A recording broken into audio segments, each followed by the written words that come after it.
1870 के बाद दुनिया में बहुत ज़्यादा चांदी की हुई खोज से चांदी के दाम गिरने लगे और इसीलिए रुपए के दाम भी गिरने लगे, क्योंकि रुपया चांदी पर आधारित था। इस कारण दुनिया के कई देश जैसे जर्मनी, फ्रांस इत्यादि गोल्ड स्टैंडर्ड पर आ गए, परंतु ब्रिटेन, भारत और जापान सहित कई देशों में अभी भी चांदी की ही मापक थी।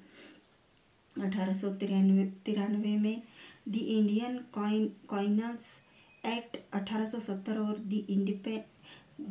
The Indian paper currency act 1882 में संशोधन किया गया और 1893 में भारत में गोल्ड एक्सचेंज स्टैंडर्ड की शुरुआत हुई। बाद में 1898 में फुलर समिति की सिफारिश पर भारत में गोल्ड स्टैंडर्ड लाया गया। गोल्ड एक्सचेंज स्टैंडर्ड और गोल्ड स्टैंडर्ड में यह अंतर है कि गोल्ड स्टैंडर्ड में रिजर्व के रूप में सोना रखना होता था, जबकि गोल्ड एक्सचेंज स्टैंडर्ड में रिजर्व के रूप में सोना तो नहीं रखना होता था, परंतु उस पैसे के बदले में कभी भी सोना लिया जा सकता था।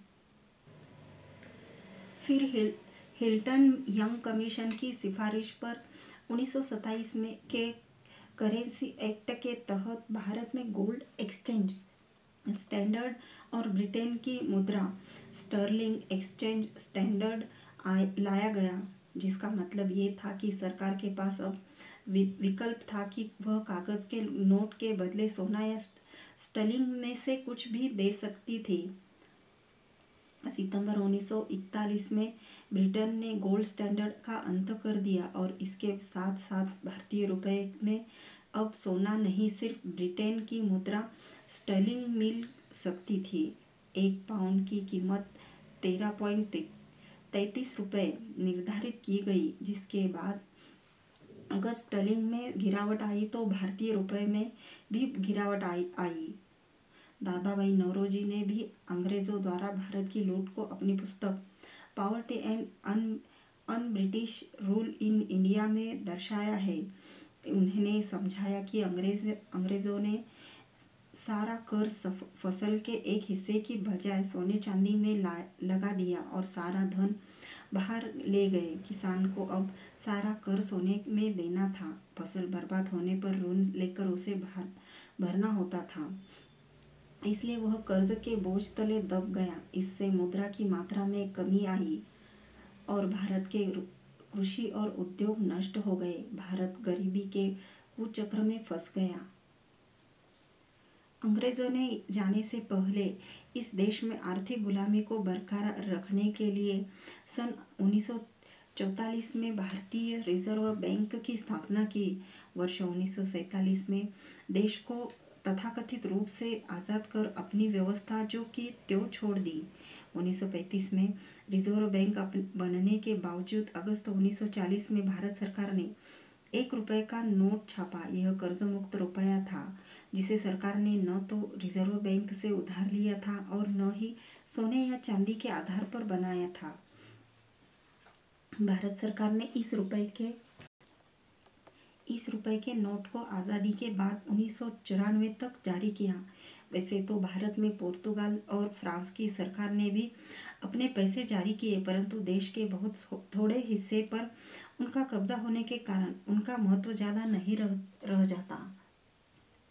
साथ ही हैदराबाद के निजाम ने भी अपने कागज़ के पैसे जारी किए थे, जिन्हें हैदराबादी रुपए कहा जाता था। भारत के आज़ाद होने के बाद 1949 में रिजर्व बैंक का राष्ट्रीयकरण किया गया, परंतु बैंकों की व्यवस्था यथावत रही। इंदिरा गांधी और बैंक। जॉन एफ कैनेडी द्वारा भारत में अमेरिकी राजदूत नियुक्त किए गए मशहूर अर्थशास्त्री जॉन केनेथ गालब्रेथ की सलाह पर 1969 में भारत की तत्कालीन प्रधानमंत्री इंदिरा गांधी ने 14 बैंकों का राष्ट्रीयकरण कर दिया। 14 बैंकों का राष्ट्रीयकरण इसलिए नहीं किया था कि वे दिवालिया हो गए थे, बल्कि इसका कारण बैंकों को भारत के ग्रामीण क्षेत्र तक पहुंचाना था।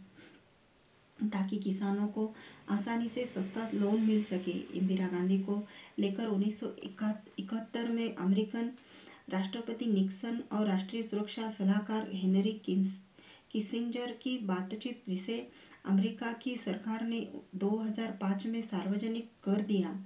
राष्ट्रपति निक्सन इस मामले में इंदिरा गांधी कुतिया है। किसिंजर, हाँ, भारतीय हरामी होते हैं। राष्ट्रपति निक्सन, भारत को जरूरत है एक और युद्ध की। सालों को एक युद्ध लड़ने दो। अमेरिका की मदद पाकर 1971 में पाकिस्तान ने भारत के विरुद्ध युद्ध छेड़ दिया, पर बुरी तरह से हारा और उसके 2 टुकड़े हो गए। युद्ध के दौरान तेल कंपनियों ने अमेरिका के इशारों पर काम करते हुए भारत की मदद करने से इनकार कर दिया, जिसके बाद इंदिरा ने तेल कंपनियों का भी राष्ट्रीयकरण कर दिया था। 1973 में भारत को कोई व्यापार घाटा नहीं था और उसके पास पर्याप्त मात्रा में विदेशी मुद्रा भंडार था। 1974 में अंतर्राष्ट्रीय बाजार में तेल की कमी बताकर तेल कीमतें चार गुना ज़्यादा कर दी गई। भारत के पास विदेशी मुद्रा भंडार $629 मिलियन था, जबकि तेल का आयात $1241 मिलियन हो गया।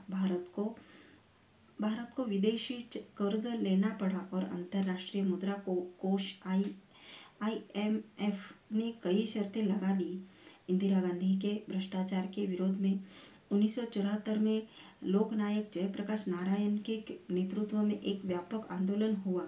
इस आंदोलन की शुरुआत छात्र आंदोलन से हुई थी। जयप्रकाश नारायण तो स्वयं ईमानदार थे, परंतु अमेरिका के सहयोग से कुछ गलत लोग आंदोलन में आ गए। 1977 में इंदिरा गांधी सत्ता से बाहर हो गई और अमेरिका के मित्र सत्ता में आ गए।